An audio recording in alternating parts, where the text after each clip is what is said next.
জাতীয় নির্বাচনের মনোনয়ন জমার শেষ দিন ছিল আজ। সকাল ৯টা থেকে বিকেল ৫টা পর্যন্ত প্রার্থীরা সংশ্লিষ্ট রিটার্নিং কর্মকর্তা ও সহকারী রিটার্নিং কর্মকর্তার কার্যালয়ে মনোনয়ন জমা দেন। এ সময় নানান প্রতিশ্রুতি দেন তারা।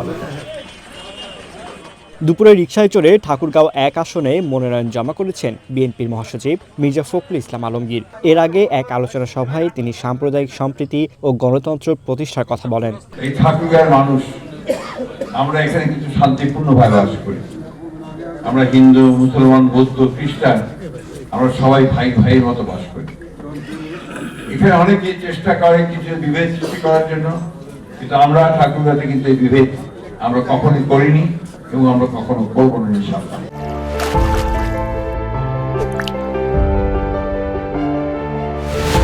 এদিকে বিকালে বগুড়া জেলা প্রশাসক ও রিটার্নিং কর্মকর্তার কাছে বিএনপি চেয়ারপারসন বেগম খালেদা জিয়া ও ভারপ্রাপ্ত চেয়ারম্যান তারেক রহমানের পক্ষে মনোনয়নপত্র দাখিল করেছেন দলের নেতাকর্মীরা। নরসিংদী ২ আসনে মনোনয়ন জমা দিয়েছেন বিএনপির প্রার্থী ডক্টর আব্দুল মঈন খান। একই আসনে মনোনয়ন দিয়েছেন এনসিপি প্রার্থী সওরার তুষার। গণতন্ত্র হচ্ছে সকল রোগের নিয়ামক, এবং যদি আমরা গণতন্ত্রে বিশ্বাস করি, গণতান্ত্রিক প্রক্রিয়া আমরা আচরণ করি, তাহলে বাংলাদেশের সকল সমস্যা দূর হয়ে যাবে। ঝিনাইদহ ১ আসনের ধানের শীষের প্রার্থী সাবেক অ্যাটর্নি জেনারেল আসাদুজ্জামান মনোনয়ন জমা দিয়েছেন। অন্যদিকে ঝিনাইদহ ৪ আসনে ধানের শীষে মনোনয়নপত্র জমা করেন রাশেদ খান। সম্প্রতি গণ অধিকার পরিষদ থেকে বিএনপিতে যোগ দিয়েছেন তিনি। আমি আপনাদের বাইরের কেউ নয়। আমাকে যেহেতু তারেক রহমান সিদ্ধান্ত নিয়ে ঝিনাইদহ ৪ আসনে পাঠিয়েছেন, আমি ইতিমধ্যে এই এলাকার ভোটার হয়েছি।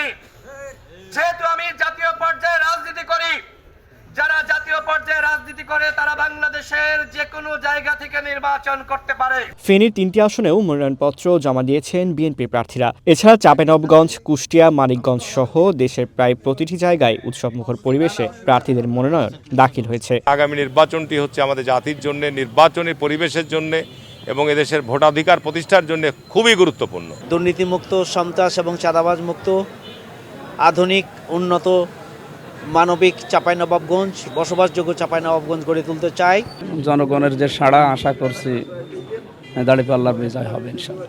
সকলে ঐক্যবদ্ধভাবে মানিকগঞ্জের 3টি আসন আছে ধানের শীষের, এই 3টি আসনে আমরা সবাই ঐক্যমত হয়ে একসাথে ধানের শীষকে ফিরে নিয়ে আসবো। দলের সিদ্ধান্তের বাইরে কেউ নির্বাচনে অংশগ্রহণ করলে তাকে আজীবনের জন্য দল থেকে বহিষ্কার করা হবে। প্রার্থীদের আচরণবিধি মেনে চলার তাগিদ দিয়েছেন জেলা প্রশাসক ও জেলা রিটার্নিং কর্মকর্তারা। প্রার্থীদের একটা মেসেজ দিতে চাই যে পরবর্তী যে কোনো ধাপে প্রচারণার আমরা আচরণ বিধিমালা খুব কঠোরভাবে প্রতিপালন নিশ্চিত করার জন্য কাজ করব। বান্দরবানে মনোনয়ন জমা দেন বিএনপি প্রার্থী সাচিং প্রুজেরি। সকালে তিনি দলীয় নেতাকর্মীদের সঙ্গে নিয়ে জেলা প্রশাসকের কার্যালয়ে উপস্থিত হয়ে জেলা প্রশাসক ও জেলা রিটার্নিং কর্মকর্তার হাতে আনুষ্ঠানিকভাবে তার মনোনয়নপত্র দাখিল করেন। ফারদিন নীরব, ওয়ান ন্যাশনাল ডেস্ক।